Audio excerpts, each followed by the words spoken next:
Toxicidad de metales pesados. En este video hablaremos de la toxicidad del plomo, lead como se le conoce en inglés. El plomo lead es una sustancia química que se utiliza en muchas aplicaciones, pero en esta imagen que traje a colación vemos unos trabajadores de una planta de reciclaje de baterías de automotores. El título de esta imagen de la página web que fue extraída nos dice que in a battery recycling plant, effective control measures are required to safeguard public health and environment. Y esto tiene que ser así porque el plomo es tóxico.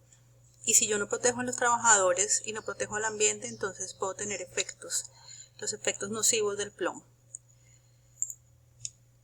El plomo es un metal pesado de símbolo químico Pb. Y en general los metales pesados son elementos cuyo peso atómico es superior a 63. Es por esto que el plomo con un peso de 207, peso atómico de 207, se considera un metal pesado.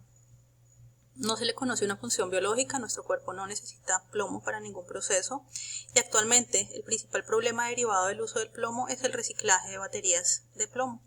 Acá en la imagen vemos un centro de acopio de estas baterías y el problema que esto representa, sobre todo si no se tienen en cuenta las medidas de prevención de la exposición, como ocurre generalmente en Colombia y en países como el nuestro. En países desarrollados, pues obviamente se utilizan esas baterías de forma muy inteligente para recuperar el material, como nos lo dice el título de la imagen. The reusable material from the used battery is removed and recycled, which reduces the need for raw materials which are originally imported from abroad. De esa forma ellos pueden reducir los costos por importación de materia prima y reutilizar no solo el plomo, sino el plástico que se deriva del reciclaje de estas baterías. El plomo se encuentra de diferentes formas. Aquí hay una imagen de una batería convencional de automóviles y vemos que contiene plomo metálico, óxidos y sulfatos de plomo. Es importante identificar la sustancia química que a mí me interesa. Aquí podemos entonces hacer uso de bases de datos gratuitas en internet como HazMap para ubicar la información correspondiente a LEDs. Si nosotros buscamos en HazMap LEDs, vamos a encontrar 218 agentes que contienen plomo. Pero ¿cuál me interesa para esta clase? El plomo elemental. Sin embargo, es importante que ustedes se fijen que hay otras sustancias químicas ya a nivel de compuestos que contienen plomo. Y siempre ustedes deberán identificar de forma correcta esa sustancia química porque asimismo, como puede variar su composición química al estar formando un óxido o un sulfato, asimismo también cambian los efectos en la salud. Para comprender un poco entonces los daños que causa el plomo en el cuerpo humano, vamos a hablar sobre la toxicocinética. En esta gráfica vemos las dos principales rutas de ingreso del plomo: ingestión, aire inhalado. Sea por aire inhalado, entonces el plomo llega a la sangre y finalmente se metaboliza, un metabolismo muy lento de transformación química para poderse almacenar en los huesos. Luego de que se almacenan los huesos una fracción, sale de allí nuevamente a la sangre y por filtración renal se elimina en la orina. Pero el plomo dura circulando en sangre hasta 35 días y en los huesos dura almacenado hasta 30 años, desde 20 hasta 30 años. Solo el 80% del plomo que ingresa por aire inhalado se elimina por la orina, es decir que el restante 20% sería el responsable de la acumulación en huesos. También el plomo ingresa por ingestión y a través del tracto gastrointestinal pasa a la sangre y lleva a cabo el mismo proceso que mencioné antes, pero aquí adicionamos una ruta de excreción diferente a través de heces fecales. El problema con esta vía de ingreso del plomo a través del sistema gastrointestinal es que en los niños es problemático porque absorben mucho más plomo que los adultos. Ellos absorben un 50% de lo ingerido, mientras que los adultos solo absorberían un 10% del plomo que ingresa por esta vía. Como lo mencioné antes, sea cual sea la vía de ingreso, esta sustancia química circula por la sangre, se almacena en huesos, una fracción se elimina por orina y lastimosamente hay una parte que no logra ser eliminada ni por heces fecales ni por orina y que tampoco se almacenan huesos, lo que hace es que se va a las células y allí causa daños en algunas células, específicamente los glóbulos rojos. Más adelante vamos a explicar un poco más estas implicaciones. Hablando de la toxicocinética, entonces ya hemos comprendido cómo se moviliza el plomo en el cuerpo humano. Vamos a comprender entonces la toxicodinámica o la forma como el plomo causa enfermedad. Tenemos aquí un diagrama del cuerpo humano y esta información también fue obtenida de HAZMAP. Nos muestran diferentes sistemas que sufren daño por exposición al plomo. El sistema excretor, especialmente riñones, pueden sufrir necrosis tubular aguda y falla renal crónica frente a este metal. También el sistema reproductor, porque los bebés de madres expuestas al plomo sufren defectos. Al nacer, los hombres pueden sufrir infertilidad y las mujeres también pueden tener abortos espontáneos. Adicionalmente, el sistema nervioso periférico, que controla, que hace referencia a extremidades superiores e inferiores, sufre algo que se llama la neuropatía tóxica. En este caso, es muy común ver a los trabajadores con exposición crónica al plomo, y más adelante hablaremos de este concepto crónico, cuyos miembros superiores e inferiores tienen temblores y han perdido fuerza. Y finalmente, pero no menos importante, los efectos a nivel del sistema hematopoyético, del cual vamos a hablar a continuación. Cuando hablamos del sistema hematopoyético, hablamos del sistema que fabrica sangre. La sangre está compuesta de 3 tipos de células: glóbulos rojos, glóbulos blancos y plaquetas. La sangre es fabricada por la médula ósea que está al interior de los huesos. El plomo afecta a los glóbulos rojos, no las otras células. Si nos acercamos a los glóbulos rojos, vamos a ver que los glóbulos rojos son esas células de la sangre que se encargan de transportar el oxígeno. Y transportan el oxígeno gracias a que en la superficie de su membrana tienen una molécula que se llama hemoglobina. La hemoglobina está formada por un grupito químico que se llama el grupo hemo, que en su interior tiene hierro, es este circulito rojo que vemos acá. Para que ese grupo hemo se pueda fabricar en el organismo de un individuo, lo que va a ocurrir es que se va a llevar a cabo una reacción bioquímica, que si ocurre normalmente genera al final el grupo hemo y no hay ningún problema. Pero cuando el trabajador se expone al plomo, ¿qué es lo que va a pasar? El plomo llega y bloquea una de las enzimas involucradas en el proceso, bloqueando el proceso normal, generando acumulación de una molécula que se llama protoporfirina 9, y en respuesta el organismo lo que hace es empezar a reemplazar ese hierro que no se pudo incorporar por la culpa del plomo, y en cambio va a empezar a incorporar zinc, formando una nueva molécula totalmente no funcional, que es la zinc protoporfirina.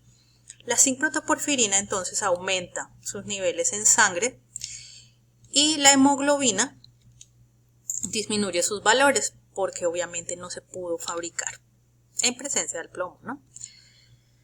El trabajador entonces se enferma de anemia. En la anemia vemos que tenemos valores más bajos de hemoglobina de lo normal. Es típico que los trabajadores entonces tengan una palidez en su piel. Fíjense por qué, porque hay menos número de glóbulos rojos y menos concentración de hemoglobina. Tengo acá un cuadro hemático para que veamos esos parámetros que nos importan específicamente en este caso, que son el número de glóbulos rojos y la concentración de hemoglobina. Ambos valores están por debajo de lo normal. En esta columna de la derecha vemos los valores normales y en la de la izquierda vemos el resultado para un trabajador que tiene anemia. Si se dan cuenta, son inferiores a lo normal. Para el caso de la hemoglobina, lo normal es para un hombre adulto es entre 14 y 16 gramos sobre decilitro, y en una anemia tenemos un valor de 8,3 gramos decilitro, o puede ser mucho menos o un poquito más alto. También es común encontrar en los cuadros hemáticos un frotis de sangre periférica, que es un examen adicional que se hace junto al cuadro hemático, en donde se observa la morfología de los glóbulos rojos. Nos dicen que este trabajador tiene los glóbulos rojos normocíticos y hipocrómicos con punteado basófilo. ¿Eso qué significa? Cuando hablo de normocrómicos me refiero a su tamaño, porque pueden ser o muy grandes o muy pequeños. Cuando hablo de hipocrómicos, entonces hago referencia a su color, porque pueden ser muy oscuros o muy pálidos. El caso de este reporte nos dice que son normocíticos hipocrómicos, de tamaño normal pero de color pálido. Y además tienen una alteración, y es que tienen punteado basófilo. El punteado basófilo es un fenómeno microscópico de los glóbulos rojos, en donde los glóbulos rojos se ven anormalmente con unos punticos de color azul. ¿Qué síntomas tendrá entonces este trabajador expuesto al plomo y que ya ha desarrollado una enfermedad? Esto es importante decirlo, y es que no necesariamente la exposición al plomo me va a generar una enfermedad, pero en este caso, para la explicación, estamos asumiendo que la concentración de plomo fue tan alta que se alcanzó la dosis biológica efectiva y en efecto se están alterando los procesos del cuerpo humano, generando así enfermedades. Son trabajadores que tienen frecuentes dolores de cabeza, insomnio, acortamiento de la respiración, fatiga, sensación de mareo, dificultad para concentrarse y este que ya lo mencionamos antes, y es la palidez de la piel. Ya mencionamos entonces toxicocinética del plomo, toxicodinámica y finalmente terminamos con la evaluación de la exposición al plomo, que es muy importante para saber qué parámetros se tienen en cuenta a la hora de evaluar si un individuo está expuesto o no al plomo.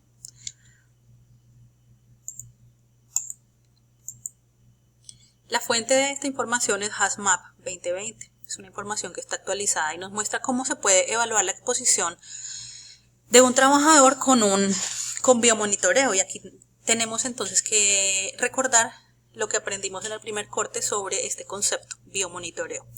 Hablamos por primera vez de un término que es el BEI, significa indicador de exposición biológica.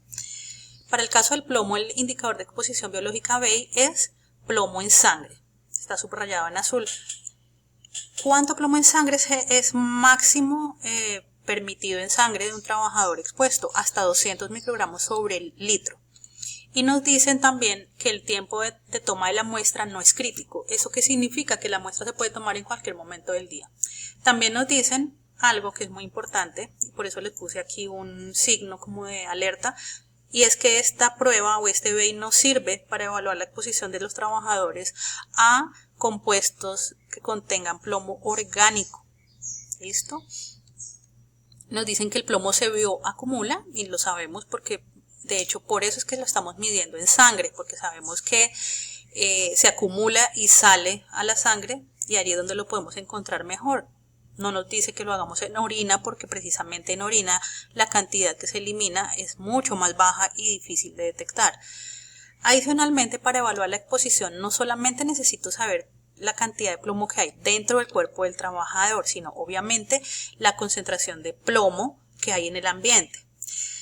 Aquí entonces les presento un nuevo término que es el TLV. El TLV es el valor límite umbral de una sustancia química. Es un nivel al que la mayoría de los trabajadores podrían estar expuestos día tras día para una vida laboral sin efectos adversos. Esto es relativo porque no todos los trabajadores se comportan de la misma forma. Entonces aquí tengo un ejemplo y una gráfica. En esta gráfica, que muestra cómo se comporta una población de trabajadores expuestos a X sustancia química, podemos ver que hay una población que se denominan los normales y los hiposensibles. Son individuos que resisten naturalmente el plomo. Estos son los normales, resisten normalmente el plomo. Pero hay otros que son súper resistentes y a eso los llamamos la población hiposensible. El plomo no les afecta tanto como a los normales. Pero desafortunadamente siempre vamos a tener una población que es hipersensible y que se puede enfermar en concentraciones muy bajas, incluso más bajas que los TLV de la CGIH y los PEL-OSA. Más adelante vamos a hablar sobre este tema para diferenciar entre estos valores. Por ahora dejamos acá el tema de plomo y vamos a hablar en el siguiente video de mercurio.